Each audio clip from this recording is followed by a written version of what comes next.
10 of the world's worst kept secrets about death. That's why I do some funerals, sew up the mouth. The first one is a direct revelation of the truth about the human soul that 99 people don't know. Throughout history, life and death have been one of the most mysterious topics. At the end of life, where do people go and where do they return to? Throughout the ages, both cultural traditions and religious beliefs, as well as scientific discoveries, have tried to solve this ultimate mystery. Some people have even put their lives on the line to find the answer to this question. Follow The World's Most today as we look at 10 of the world's worst kept secrets about death.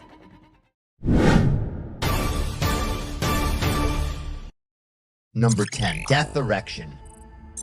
In physiology class, teachers may tell you that male physiological responses can be divided into 3 categories: peripheral nerve reflexes, central nerve reflexes, and spontaneous responses during nighttime sleep. However, what teachers don't tell you is that the strongest physiological response occurs when a man dies, the death erection, also known as erection after death or deathly rigidity. This phenomenon occurs when a man dies standing up or face down and loses his life. You see, when a man is alive, the pressure in his heart sends blood to all the organs of the body, and when he loses his life, the pressure in his heart disappears and the blood moves downward due to the Earth's gravity. When the blood flows to the pelvic region, the organs swell, and when the legs are full of blood, the rest of the blood goes to some sensitive areas. After all, the essence of male firmness is the filling of the erectile tissue with blood, and that's why this deathly firmness phenomenon happens. It's just amazing to think that the erection that so many men desire throughout their lives is achieved at the time of loss of life. Perhaps this is another form of not regretting the loss of life. And there is also an Eastern European legend about deathly rigidity. The legend of vampirism was popular in Europe during the Middle Ages, and it was common to say that if you wanted to prove that a man was a vampire, you had to observe whether he had a death erection. If he did, then you would have to treat his body as if it were a vampire's body. Number 9, near-death experience.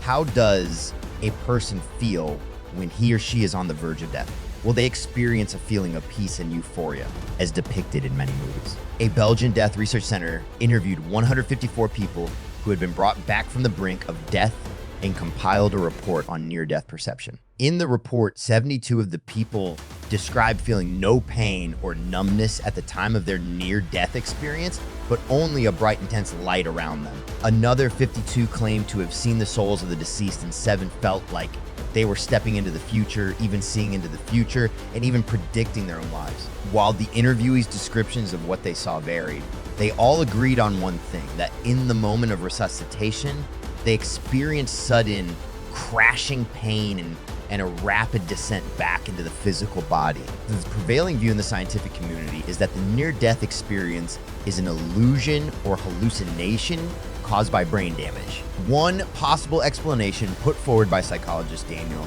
is that the brain automatically secretes all the remaining chemical molecules, such as dopamine, endorphins, and norepinephrine, which bring pleasure and excitement to the human being when it is dying. The purpose of this is to make the last consciousness and senses excited to produce comfort and even hallucinations in order to cope with the fearsome after-death world. So if you ever find yourself near death, don't be afraid. The peace and euphoria you may experience are simply the result of your brain releasing its final chemical reserves. Number 8, sewing shut the mouth before the funeral. In China and some other ancient traditional cultures with a long history, it is believed that the soul still exists after death. If the orifices are not sealed in time, the soul may escape through the 7 orifices and not be able to rest in peace. The 7 orifices here refer to the 2 eyes, 1 pair of ears, 2 nostrils, and the mouth. Besides, the lower body and anus are also sealed. You may think that this is an ancient Chinese superstition, but you may not realize that it is still practiced in some countries today. Of course, there are more scientific reasons why these countries continue to practice this, but in fact, dagging the mouth, nose, and anus of the deceased is a basic operation in hospitals and funeral parlors. The primary purpose is to prevent the contents of the deceased's body from spilling out. This is because after death, all organs and tissues of the body have lost their ability to move.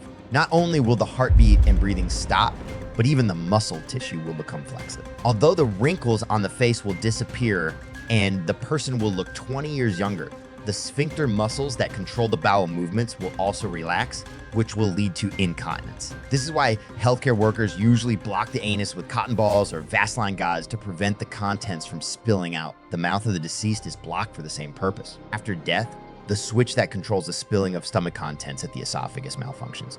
So when healthcare workers turn the body, the contents of the stomach will likely spill upward. Gagging the mouth prevents the deceased from vomiting. In addition, the mucous membrane cells of the blood vessels become inactive after death, and the blood vessels become more permeable. So the blood that collects in the head may leak out through the nostrils or the thin mucous membranes in the ears, causing bleeding in the ears and nose. Therefore, in order to let the deceased pass away in a dignified manner, sealing the 7 orifices is an indispensable step after death. Number 7, the clock of life. Many people have dreamed of living forever, but the truth is that even healthy people will eventually die due to aging. Puzzled scientists have always been curious about this issue and finally discovered, to their surprise, that human chromosomes contain a substance called telomeres. As you know, chromosomes contain our genetic code, and telomeres are located at the ends of chromosomes. Telomeres do not contain any genetic information, but they are essential for maintaining the stability and integrity of the chromosome. In most body cells, telomeres are limited in length. Every time a cell divides, it loses some telomeres. As we age, our telomeres naturally shorten. When telomeres can no longer be shortened, the chromosome becomes unstable and the cell can no longer divide. This is when the cell reaches the Hayflick limit of 5,100 divisions. The cell then begins to gradually age and die. Therefore, scientists call telomeres the clock of life. You may be wondering if there is any way to slow down the speed of telomeres shortening and prolong life. Some studies have linked telomeres shortening to sugary drinks, processed meats, and other foods rich in saturated fat and sugar. Yeah, a Spanish study showed that people who ate 3 or more servings of ultra-processed foods per day were twice as likely to have shortened telomeres compared to those who rarely ate ultra-processed foods. In addition to dietary factors, physical activity can also affect telomere length. A professor of exercise science found that people with high levels of physical activity had telomeres that were biologically 9 years younger than the telomeres of people who were sedentary.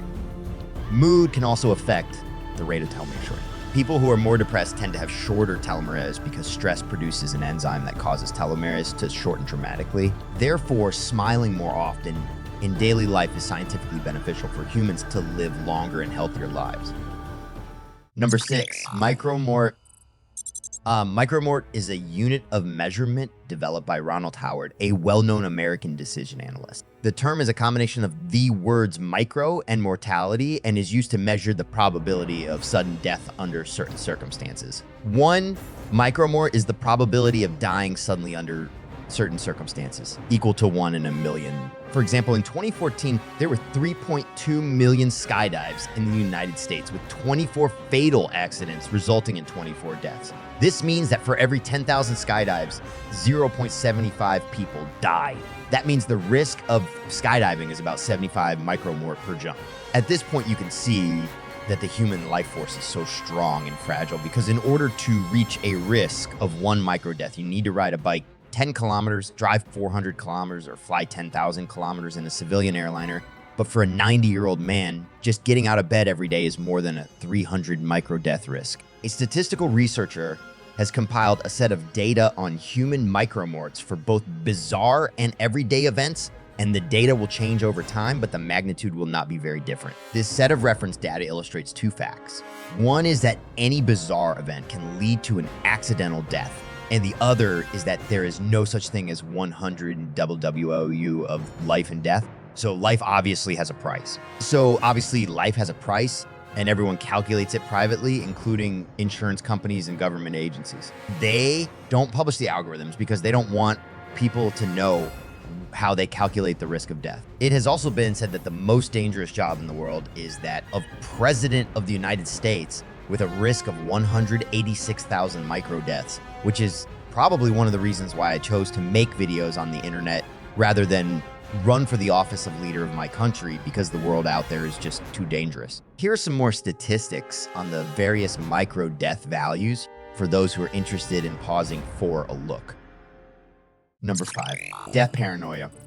In the field of psychology, there exists a rare mental disorder known as Corder syndrome, also known as the Walking Dead syndrome. With an estimated 200 known cases worldwide, This syndrome was first discovered in 1880 by a French neurologist who left behind literature describing a middle-aged woman who believed that her body was completely empty except for her skin and bones. She insisted that she didn't need to eat and eventually starved herself to death, believing that she would meet God. Sufferers of this mental disorder often believe they are immortal, because in their delusional view, if you've passed away, you can't lose your life again. Indeed, this logic also seems to be irrefutable, as the disorder is most common in schizophrenics and head trauma patients. In one famous case, a young man in Scotland recovered from a head injury sustained in a motorcycle accident and was discharged from the hospital convinced that he had either sepsis or AIDS and had died of the disease. In another case, in 2012, a patient who had suffered a stroke was convinced that he had died and asked the doctor, "I think I'm dead. I'd like to hear what you have to say about it." When asked if he believed that a dead person could speak, he realized the contradiction, but he went on to explain, "I think I'm dead. I'm just talking to you in this world. I don't know if I'm alive or dead. I can't realize that I'm alive." A few months later, his condition fortunately improved, and he no longer believed that he was dead, but he still insisted that he had seen God. Number 4, origin of the Grim Reaper. In most cultures, death is associated with a specific figurative image, usually the Grim Reaper. The Grim Reaper has no specific name and is usually depicted as a skeleton wearing a black robe and holding a sickle. Legend has it that he used his sickle to harvest the souls of the dead. But in fact, in some ancient cultures, death was symbolized in a much milder way. For example, the ancient Greeks worshipped a god of death called Thanatos, who was usually depicted as a bearded man or a winged child. His main job was to guide the souls of human beings into the afterlife. In other words, he was a spiritual guide. The Egyptian god Osiris, depicted as a green-skinned man, was more often revered than feared. You may wonder why death has been made more and more frightening in modern times. Historians have speculated that much of this can be attributed to one of the most devastating epidemics in human history, the Black Death. This horrific medieval feast of death claimed the lives of 25 million Europeans, 1/3 of Europe's population at the time. It was then that people began to describe death in a more somber light, a true reflection of the despair and fear that the plague brought with it. Number 3, lonely death phobia. Lonely death phobia, also known as the notophobia, is the fear of dying alone. It is a common fear that can affect people of all ages and backgrounds. People with lonely death phobia may experience a range of symptoms, including social isolation, difficulty sleeping, anxiety, panic attacks, obsessive thoughts about dying alone, avoidance of situations that remind them of death, such as funerals or hospitals. In severe cases, lonely death phobia can interfere with a person's daily life and relationships. In 2007, a middle-aged man in Bosnia was curious about how many people would come to his funeral if he died.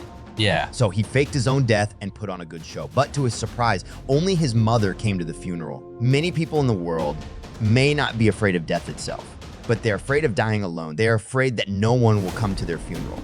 This condition is known as death alone syndrome. It is also a mental illness. As the saying goes, where there is a demand, there is a market. It is interesting to note that some funeral companies have launched a business renting mourners, so you no longer need to fear that no one will attend your funeral. What do you think about this? If you were facing the last moments of your life, who in the world would you most like to be with?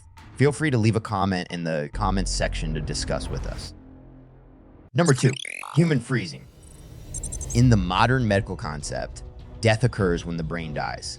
As long as the brain is intact, there is the theoretical possibility of resuming brain activity at some point in the future. This has led to the development of cryonics, the process of freezing a human body in the hope of reviving it in the future. Currently, about 500 people worldwide have undergone cryonics. However, given the current state of human technology, it is a fantasy to bring a frozen human back to life. Current cryonics technology causes irreversible damage to bodies during the freezing process. However, there have been real cases of people surviving after being frozen. In 1980 in the United States, the temperature was only 30 degrees below zero at night when a woman named Hilliard's broke down on the way home. She decided to walk home, but her thin clothes were not enough to protect her from the cold. She soon lost consciousness and collapsed in the snow and ice. By the time someone found her the next morning, she had been in a hypothermic environment for at least 6 hours and was completely frozen to ice. due to the limited medical conditions at the time. It was assumed that Hilliard had frozen to death. She was not even breathing when she was found, and hypodermic injections to resuscitate her could not penetrate her frozen skin. But surprisingly, after a few hours of trying to warm her body with heating pads, Hilliard miraculously woke up. Without any trauma or after effects, Hilliard's case amazed doctors. After years of research, they realized that her body structure was different from that of an ordinary person. When an ordinary person is frozen, the water inside the body expands into ice crystals, which can rupture cells and organs. This is why many people question the feasibility of cryonics, because even if the body is thawed out, the tissues and organs may not survive. However, Hilliard was different. Although her body stiffened, she did not damage any of her tissues. To protect her organs, her subcutaneous vascular channels temporarily closed. This is how she escaped death. Hilliard's case is unique, but it suggests that there may be hope for cryonics in the future. If scientists can develop a way to freeze and thaw human bodies without damaging them, cryonics could become a viable way to preserve life for future generations.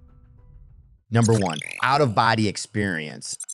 You may have heard stories of past life memories in which people can accurately draw maps of their past life addresses, are familiar with their relatives and family relationships, tell stories that only they know, and even if they have a large geographic area, speak the language they used in their past lives, or even use a dialect that they don't speak in their past lives. However, there is still no definitive proof that past lives exist. In 1921, an American named Bradford wanted to prove the existence of the afterlife. He thought that the most reasonable way to prove the existence of the afterlife is to leave this world and then find a way to communicate with those who are still alive, so as to prove that death is not the end of life. So he placed an advertisement in the newspaper to recruit a spiritual shaman responsible for waiting for the apparition of his soul, so as to prove the existence of the afterlife. A few days later, a psychic named Dolan actually came to answer the advertisement, and after a thorough discussion of this genius plan,